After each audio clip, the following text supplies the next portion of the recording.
ჯანდაცვის მინისტრის პირველი მოადგილე დიმიტრი მახათაძე და სოციალური სააგენტოს ხელმძღვანელი ნოე ქინქლაძე თელავში კახეთის რეგიონის ექიმებს შეხვდნენ. შეხვედრის მონაწილეებს ჯანდაცვის სამინისტროს წარმომადგენლებმა საყოველთაო ჯანდაცვის პროგრამის მეორე ეტაპი გააცნეს. შეხვედრაზე საუბარი შეეხო პროგრამის მიმდინარეობას და სადაზღვევო პაკეტის ფარგლებში არსებულ სერვისებს. კარგი შეხვედრა შედგა დღეს.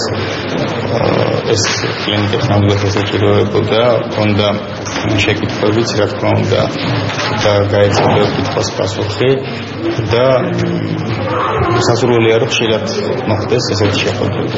ვიმჯერეთ იმ საჭიროებულ საკითხებზე, რომელიც დაკავშირებულია ყოველდღიურ საქმიანობასთან, შესაბამისად გამოიკვეთა, რომ არსებითი რაიმე ესეთი პრობლემური საკითხი ხარვეზი საყოველთაო ჯანდაცვის პროგრამის ამოქმედების კვალად არ ყოფილა დაფიქსირებული რეგიონში.